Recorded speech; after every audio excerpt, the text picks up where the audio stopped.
Now, what you're gonna see happening right now is you're gonna see me take Animalville Sookie into the ring.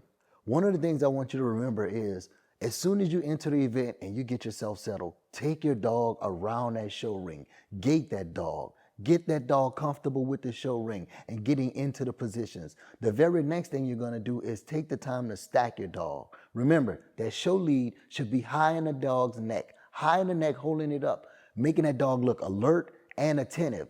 Secondly, you want to correct the dog's front feet, the foot that is facing the judge. Then correct the dog's rear foot.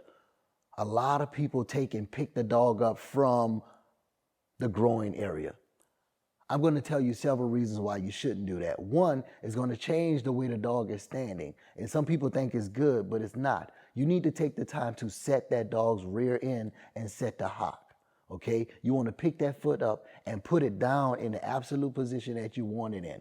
You correct the side of the dog that is facing the judge first, and then you move inside and correct the dog on your end, getting those front legs leveled and together, and then setting the foot on the rear end. So once you've done the front, you've done the rear, you look the dog over and ensuring that the dog is in position, and then you stand there and hold the dog.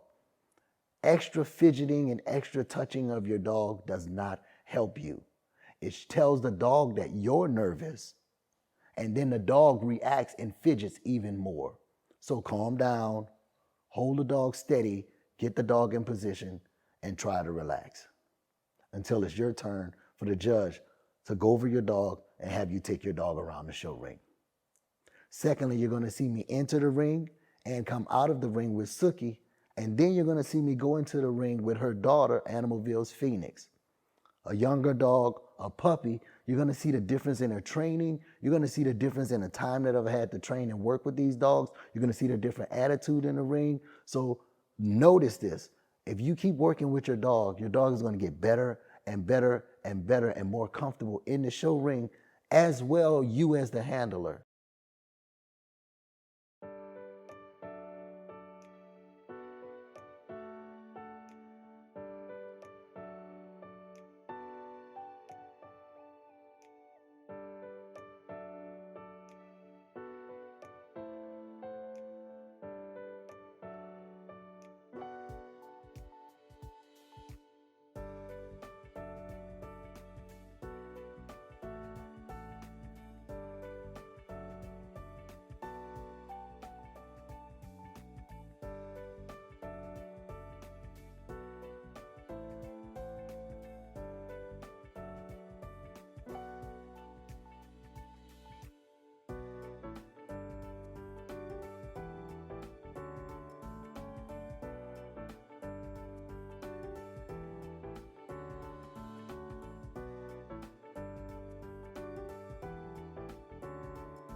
This is Animalville, just giving a few tips before the show.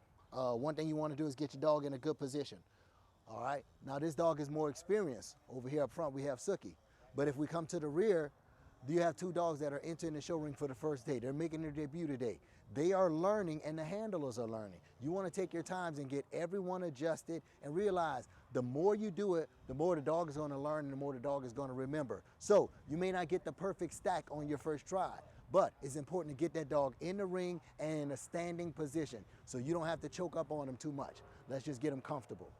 So one of the things we want to remember, the tarp that's laid out, the matting that's on the floor, is there to help you. It's there as a guide. So we want to stay on that mat going down, staying on that mat coming back, making sure your body's on the outside and you're bringing the dog to and from the judge, and doing the same thing when you go around the ring. Those are great. Looking good so far. Remember, in a good, slow gait speed for him. The speed that you have for him is perfect right now. So all in all, we should be ready to rock and roll. Let's go ahead and get into the show ring and let's give it a shot. So one thing you want to do is, having your treats, take it, break it into pieces, small pieces, that you might be able to reward him while he's done it, especially if you do something good.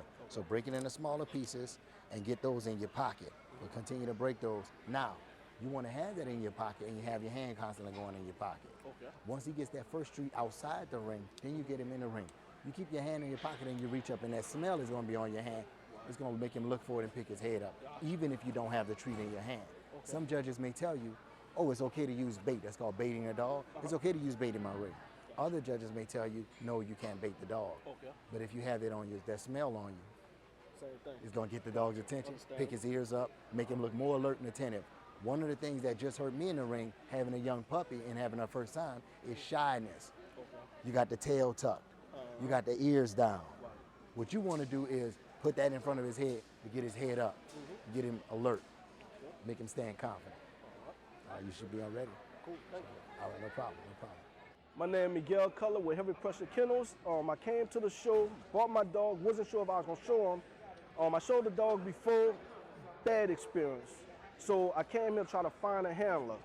I bumped into Mr. Alton, Animalville Kennels, and I asked him could he show my dog. He said okay, he'll show me some pointers.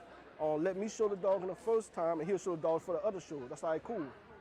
Simple pointers, took us maybe 10, 15 minutes outside, but what he showed me was on point. I got a first place and I got a reserve, and that's only my second time handling the dog. I want to thank him because I got the bug now. I done got this here, and I'm gonna get plenty more. So thank you. All right, no problem. All right.